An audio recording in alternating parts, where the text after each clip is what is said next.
standing the other team's best early punch instead of throwing the first 2, 3, 4 punches? What does it say about your team that they can come out against a desperate opponent and make this kind of statement? That was a solid, mature, professional approach. There's a lot of pent-up stuff here, and we're getting closer, but we still have to finish this off. But certainly the approach, and you can tell by just the morning session how much it means to everybody. But then you have to prove it and do it on the wood. And they did. Boston did come out, but we were able to get the game on our terms and sustain it. Even through some of the runs in the first half and early in the third quarter. They sent more doubles at Jimmy today. What did you like about the way you guys handled that and maybe generate open looks off that? Yeah, there was one turnover in the first half, but look, we've been dealing with this, for a little bit, not just in the postseason, but there were a handful of key games going down the stretch where teams were committed to try to take the ball out of his hands, and so that gave us some things to work on, during the regular season, and then we handled it much better after that one turnover. We just got a little bit more organized. The spacing was much better. And then the plays out of the trap, guys were assertive on the catch. But again, if we didn't have those 5 games during the regular season, where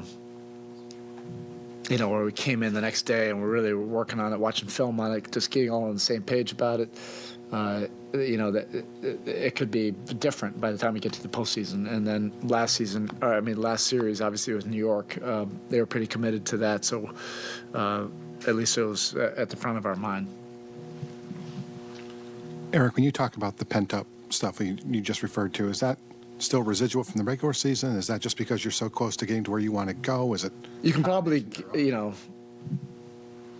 can probably fill in the blanks from that. But we have respect, deep respect, for Boston, and everything that we went through previously, and some of the emotions are coming out, but I like that, and then we're just going to direct us and keep on focusing on the task at hand, and. We'll decompress tomorrow, but we'll really get our minds right to finish this thing off. You've been very consistent since March, saying how much you liked the direction the offense was taking. And even if the threes fell tonight, make or miss, what have you liked so much about the offense in the postseason? Well, I like the just the work, during the last 3 months of the season. I mean, it really was all season long, but the intention of coming in after really frustrating losses, watching film, working at it, being intentional, getting on the same page, over-communicating it. This is not working, this is working. Let's get to what's working more. And everybody just pouring into that process.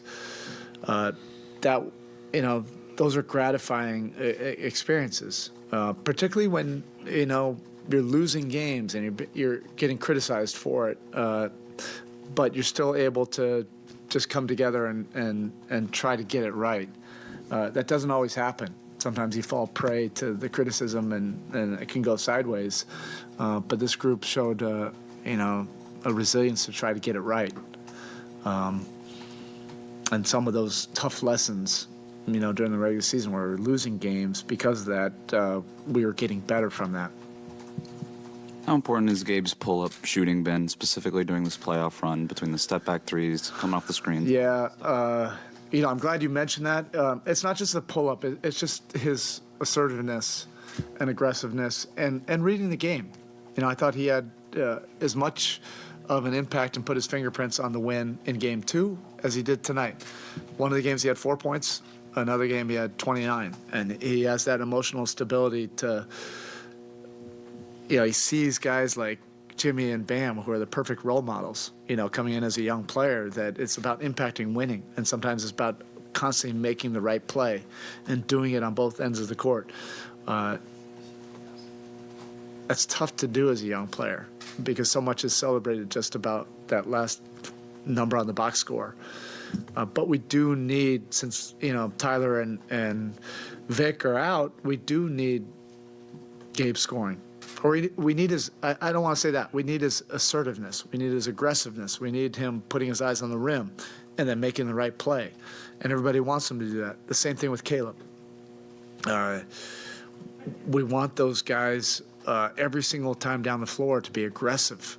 It can't just be Jimmy and Bam. Now, they're doing, the big muscle work, but you need a lot of guys contributing. And we all love that Nambi version. I've seen that one. And there will be times where we do need that one. When he's Nambi, he can be special too. You've talked over the years about the Duncan Bam handoff connection, but just seeing what it's evolved into with the back cutting, with the lob to Bam today, with all the different things they're able to do, just what have you seen it evolve into from that original handoff hub? Yeah, it's like 5 years of just Malcolm Gladwell, the 10,000-hour rule. This is 10,000 hours of drilling with those two guys a long time ago, forever. And initially it was all dribble handoffs, that kind of trigger. Then we really needed Bam to be also scorer. Then we needed Duncan to be able to put the ball on the floor, to be able to back cut and all that stuff, and then try to connect that and get everybody synergistic. And that takes some time, when both guys are trying to develop new parts of their game. But this is the constant evolution of two guys trying to get it right. And knowing that there has to be improvement in that two-man action. But when both guys are a threat and both guys can just read the defense and both guys are not just predetermining, that's when it's at its best. So you talked so much recently about how important the regular season was and how important playing in all those close games were to get you all to this point. But why is nobody surprised that you all have been able to maintain the level you have in the postseason? Not sure, and we don't really care. If people don't really want to pay attention to what happened in the regular season, we're not going to make excuses for it. We just had to deal with a lot this year, and I think that beauty in the struggle of not making excuses for it, not collapsing your spirit, because it got tough. There's nothing easy about it, and there can be a beauty in that. You can get better from that. But we never felt that we were far off from where we were last year. So it is what it is. But this has been one of the most interesting and gratifying regular seasons. I'm not talking about the postseasons, but just to be able to go through that struggle together and come out of it with a group that was pure of intention and then trying to get better and then see it play out in the playoffs, that's ultimately what you would love a regular season to do for you. Yes, well, you mentioned it can't just be Jimmy and Bam. How gratifying is it to see in a game this important that it was Caleb and Gabe and Duncan stepping up the way they did, when in the game that you knew that it was going to be very important? Yeah, and Jimmy and Bam are both fueling that. They're just infusing those guys with confidence. In all the moments of truth, Jimmy is going to put his will on the game. And that's what everybody wants from him. And the same thing goes for Bam. The beauty of that relationship is they both know at this point how special and unique that partnership is. As a head coach, I love seeing that. They both see it in each other. But then they also know that they have to impact everybody else on the roster. And we talk about it all the time.